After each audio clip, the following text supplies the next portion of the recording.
بہت بڑی خبر ہے اور خبر D G I S I کی ملاقات سے متعلق ہے، اور میں آپ کو بتانا چاہتا ہوں، میں آپ کو بڑے پچھلے 3 4 5 ویلاگز کے اندر بڑی ڈیٹیل کے ساتھ بتایا ہے کہ آپ اس وقت نظر رکھیں ایوان صدر کے اوپر، اور ایوان صدر سے بڑی خبر آئے گی تو اب وہ تصدیق ہو گئی ہے، اور تصدیق یہ ہے کہ اصل گیم شارع دستور کے اوپر ہوئی ہے، اور آپ عمران خان کو اس وقت جو مرضی کریں آپ اس کو لوگوں میں سے بھی نہیں نکال سکتے۔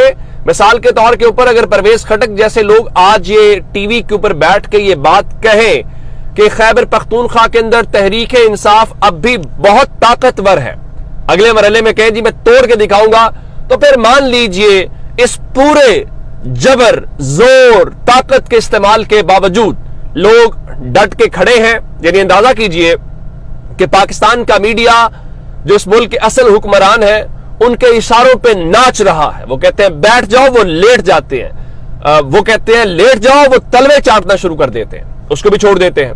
پاکستان کی جملہ سیاسی جماعتیں ماتھا ٹیک رہی ہیں، کیا پیپلز پارٹی، کیا نون لیگ، عوامی نیشنل پارٹی، مینگل گروپ، سب ایک ہی صف میں کھڑے ہو گئے محمود و ایاز۔ وہ والی صورتحال یہاں پہ ہمیں دکھائی دے رہی ہے، اس کو بھی چھوڑ دیتے ہیں۔ ملک کا سب سے بڑی سیاسی جماعت کا اپوزیشن لیڈر، واحد اپوزیشن لیڈر، اٹک کی جیل کے اندر پابند سلاسل ہے، اس کے باوجود لوگوں کا خوف ہے کہ ان کے سامنے جانے کو کوئی تیار نہیں ہے۔ آپ کو لطیفہ سنا دیتا ہوں۔ ایک لطیفہ یہ ہے کہ مسلم لیگ نون لاہور کی طرف سے کل لاہور میں ایک ریلی نکالی جا رہی ہے۔ بھلا کیوں؟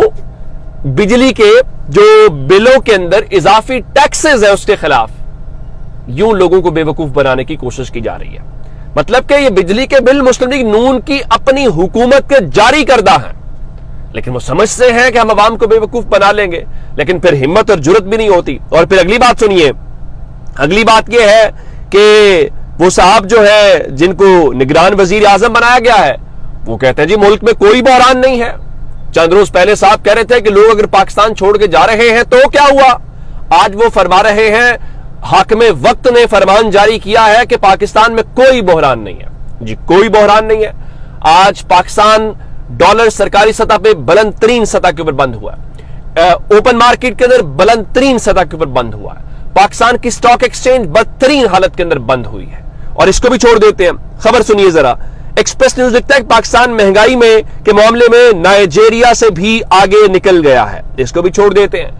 آج کی خبر یہ ہے کہ پاکستان کی کرنسی سری لنکا سے بھی نیچے چلی گئی ہے، لیکن وقت کا حاکم کہتا ہے کہ جناب کوئی بحران نہیں ہے۔ اس کا کہنا ہے کہ مہنگائی ضرور ہے لیکن اتنی مہنگائی نہیں ہے کہ جناب آپ شٹر ڈاؤن ہڑتال کرنا شروع کر دیں۔ بالکل ٹھیک ہے، اب اگر شٹر ڈاؤن ہڑتال اتنی نہیں ہے اور وہ کہہ رہے ہیں جی کوئی پہیا جام ہڑتال جو ہے کرنے کے معاملات نہیں ہے تو بالکل ٹھیک ہے جناب، پھر آپ اور یہ حیران کن بات ہے، آج اس نے بلایا ہوا تھا غریدہ فاروقی کو، کچھ اور اینکرز کو، وہ فرحان ورک جو ہے وہ بھی وزیر اعظم کی اس پریس بریفنگ میں بیٹھا ہوا تھا۔ سوال یہ پیدا ہوتا ہے یہ سب تو پہلے حکومت کا بیانیہ بنا رہے ہیں، ان کو کیوں بلا رہے ہو؟ ان کو بلا کے تو آپ نے زحمت جو ہے وہ دی، لیکن اب دوسری طرف وہ فرماتے ہیں جناب سوچی سمجھی پلاننگ کے تحت مایوسی پھیلائی جا رہی ہے۔ جناب کون مایوسی پھیلا رہا ہے؟ اگر لوگوں کو حقیقت کا خود علم ہو رہا ہے تو آپ لوگوں کو پھر وہی بات ہے جی عوام بے وقوف ہے، عوام کو علم نہیں ہے، ill informed ہے۔ ایسا نہیں ہوگا، آپ نہ کریں یہ چیزیں۔ اور وہ کہہ رہے ہیں جی بجلی کے بلوں کے مسئلے کو بڑھا چڑھا کے پیش کیا جا رہا ہے، یعنی کہ لگتا یہ ہے کہ بجلی کا بل لوگوں کا 4000 ہے، وہ کہتا نہیں میرا 40000 ہے، پھر بڑھا چڑھا کے پیش کرنے کا مطلب تو نہیں ہے۔ بھائی عمران خان تو لوگوں کو نہیں نکال رہے، یہ سب لوگ خود سے نکل رہے ہیں اور ان کو کسی لیڈرشپ کی ضرورت نہیں ہے۔ ابھی تو کوئی عمران خان لیڈ کر رہا تھا تو آپ کہتے ہیں گمراہ کر رہے ہیں، تو اب آپ اگر حقیقت سے نظریں چرانا چاہتے ہیں تو وہ آپ کی مرضی ہے۔